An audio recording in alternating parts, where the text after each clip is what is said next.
You. What up? All right. We got another one from Mr. Ballin. Another one from Mr. Ballin. And this is the worst medical screw up. The worst medical screw up. Okay. Okay. Yeah, we just had the hospital from hell, you know. But I mean that wasn't like a medical screw up.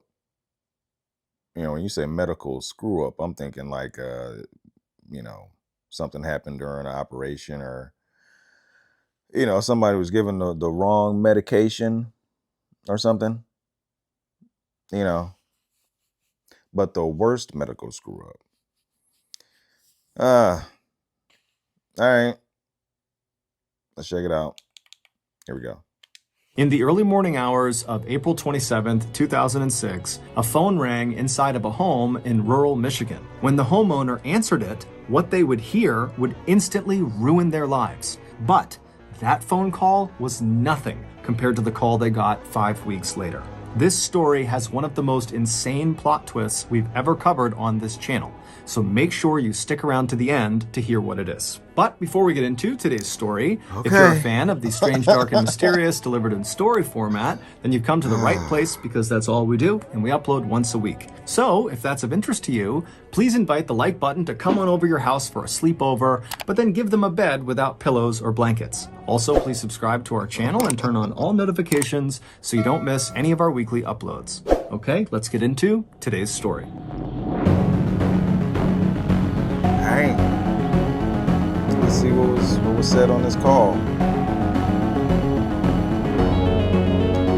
Bright light. On Wednesday, April 26th, 2006, a bright, beautiful, outgoing 18-year-old named Whitney Serak began making her way across her campus towards her lecture hall where she had a class that morning. Whitney was a freshman at Taylor University, which is an evangelical Christian liberal arts college located in Upland, Indiana. Upland is a little town that sits about 2 miles east of Interstate 69 and is situated right between the two much larger cities of Indianapolis and Fort Wayne.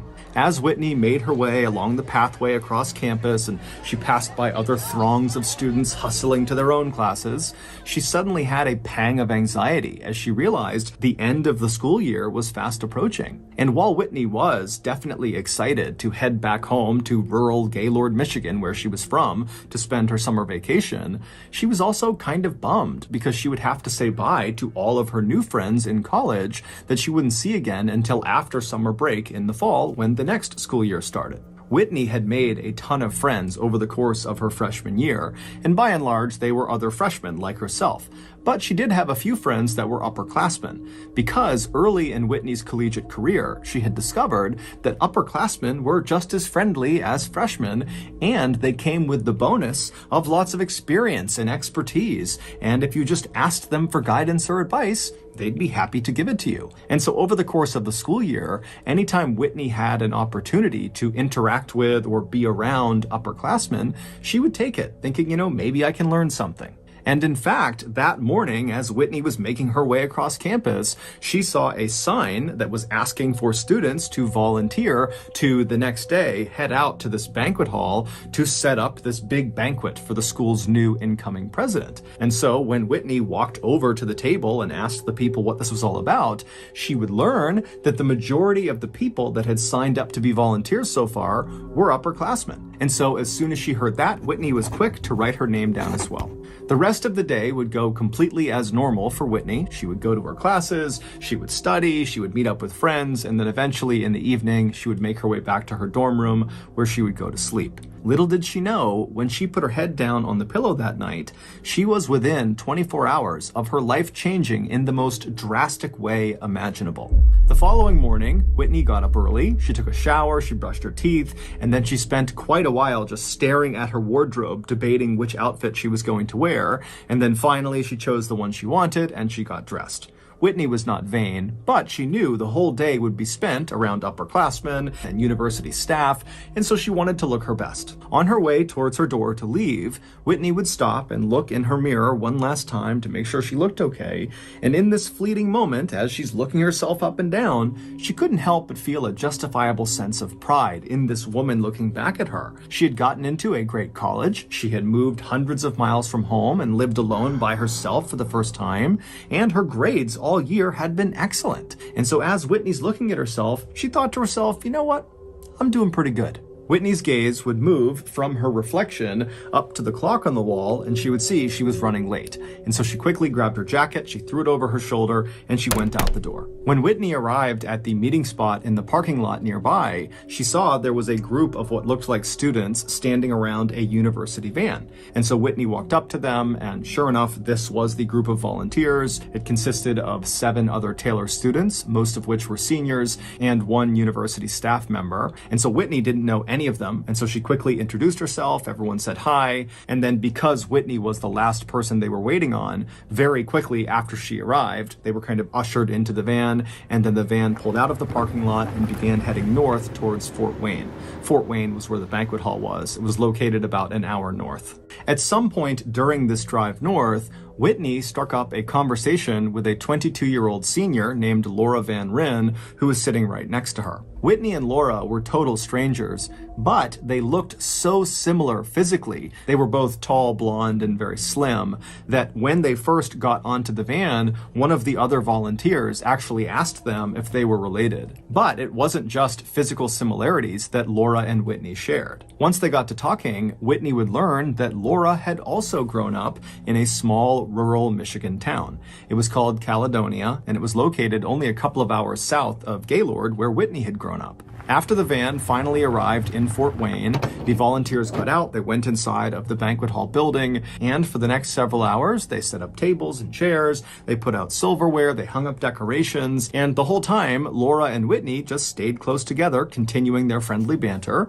And then around 7 p.m., when the banquet hall was ready for the next day's ceremony, the volunteers decided their work was done, and so they left the banquet hall building, they piled back into the van, and began heading south back towards their campus. For the first few minutes of the ride, Laura and Whitney would just continue to chat with each other, but pretty quickly they, like the rest of the people in the volunteer group, just were tired from all the hard work of moving things around, and so they became quiet and began looking out the window, just kind of keeping to themselves. About 30 minutes later, when the van was within a couple of miles of their campus, Whitney would turn and look next to her at Laura, just for a second, and right as she did, Laura would actually look up and look at Whitney. And so for a really quick second, they made eye contact, and so Whitney kind of awkwardly smiled at her, and as Laura was smiling back at Whitney, Whitney realized something very strange. There was this bright light on the side of Laura's face, and then seconds later, that bright light had grown, and the entire interior of the van was completely whited out. And then a second later, someone towards the front of the van yelled, "Oh my God, no!" And then the van went completely silent.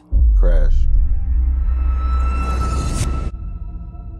Within minutes, dozens of 911 calls were coming in from motorists on I-69 saying that something terrible had happened. When first responders arrived on scene, they were braced for the worst, but even still, they were shocked at what they saw. Scattered all over the northbound and southbound lanes of I-69, not far from Taylor University, were all these huge chunks of jagged metal, there was glass everywhere, and there were bodies everywhere.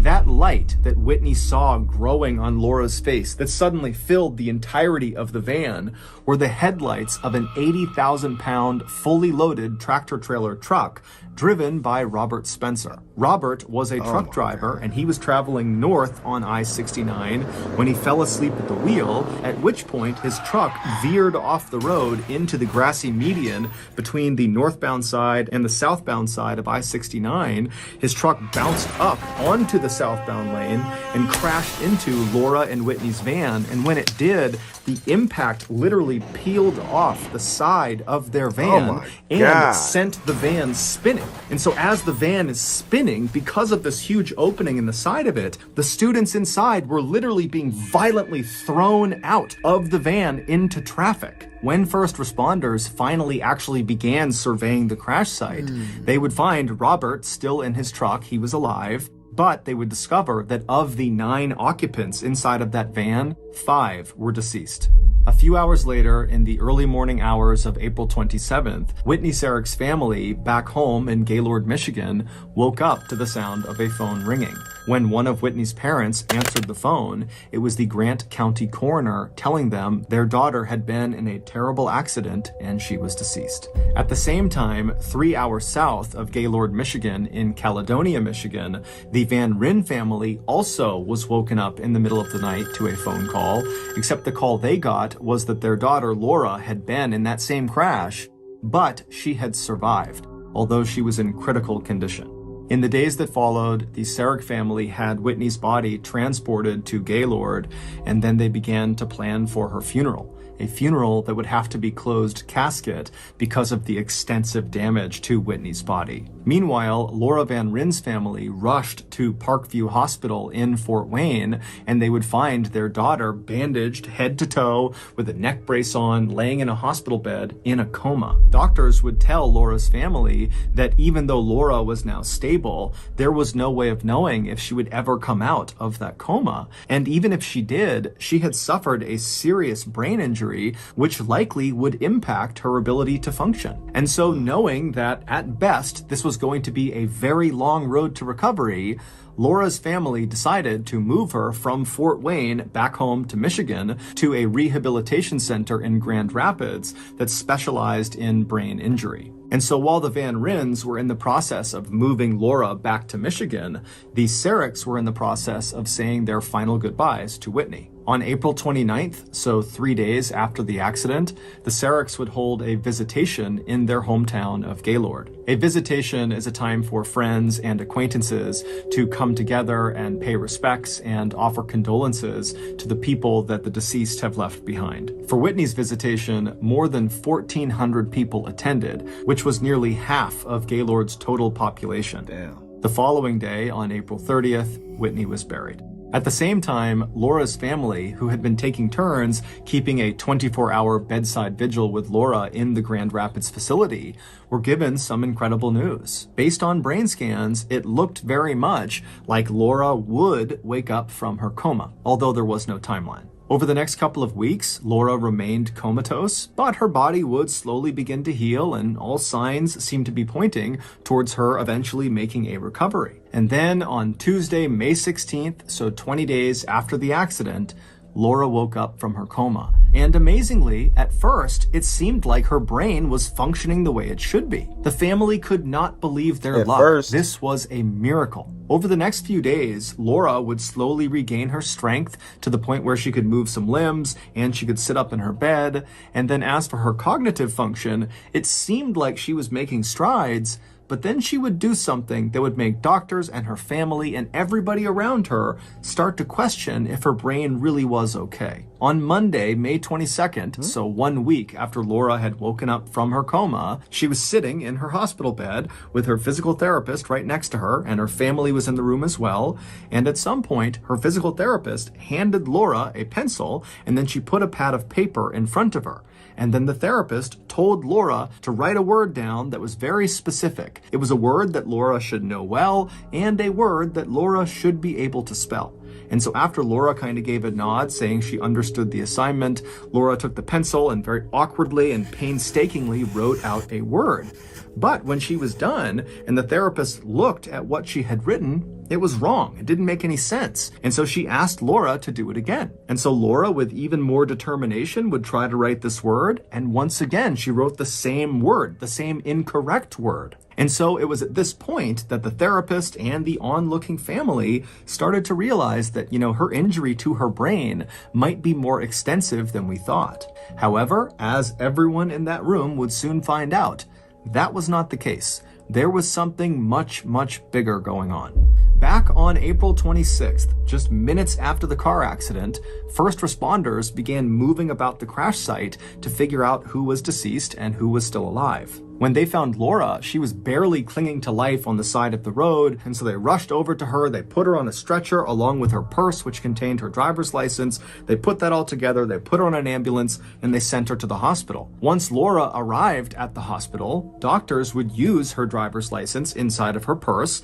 to identify her, and then they began wrapping her head to toe in bandages and casts. And when bandages began coming off over the following weeks, it was immediately obvious to everyone that this accident had significantly altered Laura's physical appearance, most notably her teeth. They almost looked like they had been shifted to one side in her mouth. However, to Laura's family, they didn't care how she looked. They only cared that she was still alive. But on Monday, May 22nd, when Laura was handed that piece of paper and a pencil, and she was told to write her name, she did not write L-A-U-R-A, Laura. She wrote W-H-I-T-N-E-Y, Whitney. It would turn out a colossal mistake was made, and nobody caught it until that moment. The woman sitting in the hospital bed with the pencil and paper was not 22-year-old Laura Van Ryn. The woman sitting in the hospital bed was 18-year-old Whitney Serak. When Whitney was found on the side of the road clinging to life, the first responders thought the purse next to her was hers, and so they opened it up, they found a driver's license, they looked at it, and they looked at the victim on the ground, and they looked identical, and so they said, okay, this is Laura. And amazingly, Whitney's purse that contained her driver's license happened to land on the ground next to Laura's body, and so Laura was misidentified as Whitney Serak. A week after Whitney had written her name down on that pad of paper, it was officially confirmed that this was a case of mistaken identity. And so once again, the Serak family received a call in the middle of the night from the Grant County coroner. Except this time, they were telling them that your daughter did not die in that car accident. She's alive. She's in Grand Rapids waiting for you. And so the Serak family, they were completely shocked. They wanted this to be true, but it just seemed too good to be true. They had had a funeral for Whitney. They had buried Whitney. Except because it was closed casket, they never saw Whitney. And so the Seraks hopped in a plane, they flew to Grand Rapids, and they walked into that hospital room, and there on the hospital bed was their daughter Whitney with her arms outstretched, crying, calling for her parents. Well, this, of course, was a miracle for the Seraks. It was at the same time a complete nightmare for the Van Ryns. They had had their suspicions that something was off about their daughter, most notably her teeth, because they just didn't look like their daughter's teeth. But they had been told by the doctors and by anybody who would talk to them that it was perfectly normal for people involved in these very significant accidents to look completely different or even act completely different. And so the Van Ryns just kind of put their suspicions to the side and focused on looking after their child and helping her recover. A few days later, Laura Van Ryn's body, which had been buried in Gaylord, Michigan under the tombstone that said Whitney Serak, was exhumed and her body was flown to Caledonia, where the Van Ryn family was able to give their daughter a proper funeral and burial. Even though Whitney and Laura had only known each other very briefly during that volunteer event in Fort Wayne, their families would forge a bond over this shared trauma. And in 2008, 2 years after the crash, the Seraks and the Van Ryns would co-author a book about their experience in going through this horrible event from each of their perspectives. That book is called Mistaken Identity: Two Families, One Survivor, Unwavering Hope. Also that year, on April 26th, so the second anniversary of the accident, Taylor University would dedicate a prayer chapel to the 5 victims. Since the crash, Indiana has changed their state's protocols and procedures for identifying accident victims to ensure this type of mix-up can never happen again. As for Robert Spencer, the truck driver who caused the fatal accident, he would be sentenced to 4 years in prison. That's it? So that's going to do it. That's not 4 years. I mean, you fell asleep and I guess, he wasn't drinking. I guess they didn't find any alcohol. They didn't say he was, driving intoxicated or anything. I mean, that don't seem like that's 5 lives. That is 5 lives, man. Yeah, I guess that was like a, like a medical, like a medical screw up, a coroner screw up. How can you? They don't. There's no other type of the blood. You don't make sure that they have the same blood. Like they don't have their blood type isn't on record, or did they have the same blood type? I mean, dental records, but Mr. Ballen did say one of the um their their teeth was like shifted to the other side, and I guess that's common for accidents like that, for that to happen. Huh, man. And then, yeah, yeah, if you're so badly messed up in an accident that you can't identify, or you have to have a closed casket, it probably would be hard to identify the body. And then if the purse is sitting right next to you, and I guess you and then you look at the ID and similar, what I'm saying, you look at the hair. I guess I can see how that can happen. You know, the scene's probably chaotic. You got 9 people scattered across the road. The van is scattered across the road. I'm surprised the truck didn't hit anybody else besides the van. Like he went across the highway, the median or whatever, and then onto the other side. I mean, damn, he's lucky he didn't take nobody else out. I mean, it was a lot of people, 9 people, or five people that passed. 5 people, 4 years. Couldn't give it at least a year for everybody. I don't. Ah, man, yeah, that probably that's probably happened before. To be honest, there's probably been some accidents even more gruesome than that. Do you know what I'm saying? Or explosions, or all type of especially like a mass casualty event. It'd probably be easy to mix up people's identities based off of the injury. You might have some uh you know just some horrific injuries that can confuse first responders. uh, yeah. Yeah, like, I guess that, yeah, technically, I guess that is kind of like a medical mystery. Like, I mean, not medical mystery, a medical screw up. But I think of like medical screw ups is like, an operating table, and the surgeon loses his watch. The surgeon actually accidentally drops his watch in there, or loses his wedding ring, and when he sews you up, where's my watch at? That's a medical screw up. Or wrong medicine, or stuff like that.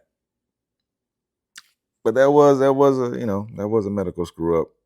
That was a medical screw up, man.